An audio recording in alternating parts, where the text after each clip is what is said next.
नमस्कार दोस्तों, स्वागत है आपका एग्जाम गुरु के यूट्यूब चैनल पर।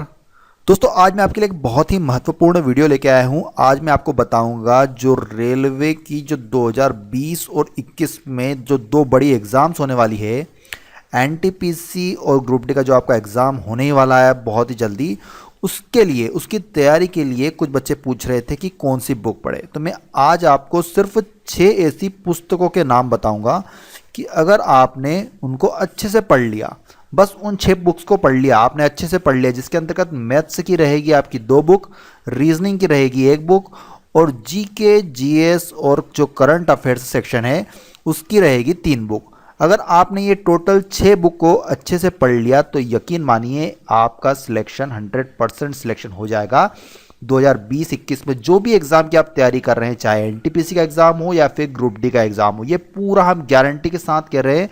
थोड़ा सा भी वीडियो को स्किप मत कीजिए। मैं आपको एक एक बुक बताऊंगा, बस आपको कैसे पढ़ना है, क्या पढ़ना है, पूरी कंप्लीट डिटेल दूंगा। बस आप ध्यान से समझिए कि आपको किस तरह से तैयारी करनी है।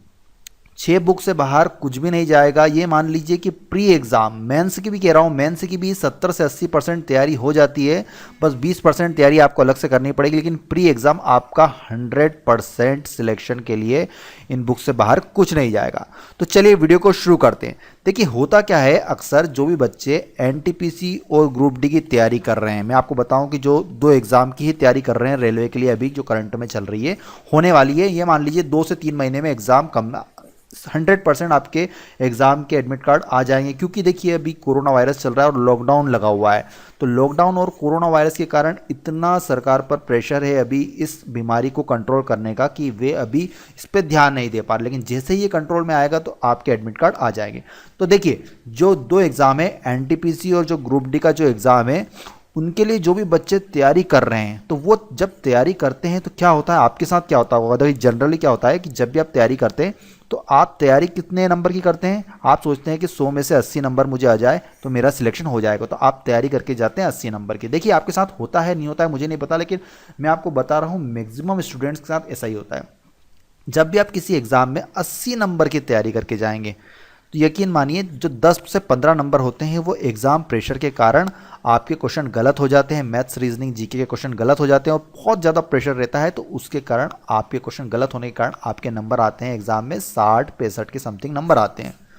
इतने नंबर में सिलेक्शन नहीं होता है। देखिए कितने नंबर में सिलेक्शन होता है, अगर प्री आपको क्वालिफाई करना है 100% तो 80 नंबर के लगभग आपको लाने पड़ेंगे, तभी आप क्वालिफाई कर पाएंगे। अब होता क्या है, आप तैयारी 80 नंबर की करके गए हैं, एग्जाम में बैठे, आपने 80 नंबर का सोचा कि मुझे 80 नंबर ना लें, मैं तैयारी 80 नंबर की करके लाया, मुझे 20 नंबर से कोई मतलब नहीं है। आपके 10-15 नंबर एग्जाम प्रेशर के कारण कम हो जाते हैं और आपके 60-65 आते हैं, यही जनरली होता है। लेकिन अगर आपकी तैयारी 90 से 95 नंबर की हो जाए, जो कि इन बुक्स से 100% हो जाएगी, तो यकीन मानिए आप 100% एग्जाम में सिलेक्ट हो जाएंगे। अगर 10 से 15 नंबर भी कम हो गए तब भी आपको 80 के समथिंग नंबर तो आ ही जाएंगे। तो देखिए, और एक और चीज़ मैं आपको बता दूं, 6 चीज़ आप हमेशा याद रखिएगा। पहली चीज है पैटर्न। पैटर्न आप समझते ही नहीं है, आपको पता ही नहीं है पैटर्न क्या है, एग्जाम का पैटर्न। पैटर्न के अंतर्गत एक और चीज आती है सिलेबस। जिसने सिलेबस अच्छे से समझ लिया पैटर्न के साथ, वो 100% सिलेक्ट हो जाता है। क्योंकि क्या होता है कि आप सब कुछ पढ़ते रहते हैं, आप पूरा पढ़ते हैं, पूरी बुक्स पढ़ लेते हैं, लेकिन आपको ये नहीं पता होता है कि किस सब्जेक्ट को, किस टॉपिक को, आपको किस टॉपिक को ज़्यादा पढ़ना है और किस टॉपिक को कम पढ़ना है। जैसे मैथ्स के ही मैं एग्जाम्पल लूँ तो मैथ्स में टोटल 30 टॉपिक होते हैं, लेकिन आप क्या करते हैं कि आप 20 टॉपिक अच्छे से पढ़ते हैं और 10 टॉपिक छोड़ देते हैं, और जो टॉपिक छोड़ते हैं मैथ्स के, उनमें से ही आपका 70% पेपर आ जाता है। तो आपके एग्जाम में मैथ्स से क्वेश्चन गलत हो जाते हैं, या फिर आपको आते नहीं, आप सोचते कि मैं तो 20 टॉपिक कंप्लीट करके आया, लेकिन आपने जो 10 टॉपिक छोड़े थे उसमें से ही आ गया। रीजनिंग में भी ऐसा होता है और जीके जीएस और करंट अफेयर्स में भी ऐसा ही होता है, आप जो पढ़ते हैं उससे आपका आता ही नहीं है। तो आपको पैटर्न को अच्छे से समझना पड़ेगा। दूसरी चीज़ आती है आपको एक अच्छी स्ट्रेटेजी, मतलब रणनीति। रणनीति देखिए, अगर जिसकी रणनीति अच्छी है और तैयारी उसकी अच्छी नहीं है, देखिए रणनीति वाला सेक्शन बहुत ही महत्वपूर्ण है। बहुत बच्चे क्या करते हैं कि आपने देखा होगा कि सिर्फ दिन में 3 से 4 घंटे पढ़ते हैं, लेकिन 100% एग्जाम में सिलेक्ट हो जाते हैं। लेकिन कुछ बच्चे दिन में 15 से 20 घंटे भी पढ़ लेते हैं, लेकिन एग्जाम में सिलेक्ट नहीं हो पाते। क्योंकि इस बच्चे के पास, जिसने 3 से 4 घंटे पढ़ा, उसके पास रणनीति है, और जिसने 15 से 20 घंटे पढ़ा उसके पास कोई रणनीति नहीं है। रणनीति मतलब होता है कि आपको एग्जाम में कौन से क्वेश्चन करना है, कैसे आप अच्छा परफॉर्मेंस दे सकते हैं, तो ये कैसे करना है। तीसरी चीज़ आती है आपकी महत्वपूर्ण, सही किताबों का चयन, सही बुक्स का चयन। सही किताबों का अगर आप चयन करेंगे तो आप 100% एग्ज़ाम में सिलेक्ट हो जाएंगे। जैसे कि फॉर एग्जांपल मैं आपको बताऊं, जो मैं आपको आज 6 बुक्स बताने वाला हूं, अगर आपने उनको सिलेक्ट कर लिया, उनको ही पढ़ा, तो आप 100% एग्जाम में सिलेक्ट हो जाएंगे। लेकिन अगर आपने कुछ ऐसी बुक्स पढ़ ली, अगर उसके अलावा अगर आप कुछ भी बुक्स पढ़ते रहें लेकिन अगर उसमें से क्वेश्चन आने ही नहीं है, लेकिन उसके पैटर्न पे क्वेश्चन आते ही नहीं, आज तक आए नहीं है, तो फिर आपका सिलेक्शन नहीं होगा, भले ही आप पूरी बुक अच्छे से पढ़ लें। तो सही किताबों का चयन मैं आपको बताऊंगा। मैथ्स की देखिए 2 बुक्स मैं आपको मैथ्स की बताऊंगा, रीजनिंग की 1 बुक बताऊंगा और जीके जीएस और करंट अफेयर्स की 3 बुक मैं आपको बता चुका हूँ। देखिए मैथ्स की जो 2 बुक्स हैं, पहली बुक मैं आपको बता दूं मैथ्स की, अगर मैं बुक्स की बात करूं पहली बुक्स की, तो आर.एस. अग्रवाल, याद रख लीजिए आर.एस. अग्रवाल को तो आप घोट के पी जाइए, इससे बाहर तो कुछ जाना ही नहीं है। दूसरी बुक्स एक और कंप्लीट कर लीजिए आप, एम टायरा एंड के कुंदन, एम टायरा एंड के कुंदन वाली बुक। अगर ये दोनों बुक पढ़ ली तो आप ये मान लीजिए मैथ्स में आपको अगर एनटीपीसी ग्रुप डी कोई सा भी एग्जाम है 100% मार्क्स आने की गारंटी है। मैथ्स के लिए 2 बुक। अगर मैं बात करूं रीजनिंग के लिए, रीजनिंग के लिए बस 1 बुक आप पढ़ लीजिए। रीजनिंग वैसे बहुत बच्चे कर लेते हैं आसानी, लेकिन कोई बच्चे नहीं कर पाते हैं, तो बस आर.एस. अग्रवाल का जो रीजनिंग है, verbal and non verbal reasoning, वो आप अच्छे से लगा लीजिए, 100% आपको इसमें मार्क्स आ जाएंगे। बच्चे लाते हैं मैथ्स और रीजनिंग में 30 मतलब कंप्लीट 100% मार्क्स लाते हैं। अगर एनटीपीसी की बात करें तो 30 नंबर के आने वाले हैं, तो 60 नंबर तक भी कुछ बच्चे लाएंगे। और यकीन मानिए इन्होंने अच्छे से प्रैक्टिस करी है और आर.एस. अग्रवाल की बुक्स और एम टायरा एंड के कुंदन मैथ्स के लिए इन्होंने लगाया है। अब मैं आपको बता दूं जीके जीएस और करंट अफेयर्स के लिए, लेकिन उसके पहले मैंने आपको बताया था, अभी 3 चीजें बताई, पैटर्न, अच्छी रणनीति और सही किताबों का चयन, तीसरे नंबर। लेकिन चौथे नंबर पे एक और चीज आती है, चौथे, पांचवें, छठे नंबर पर।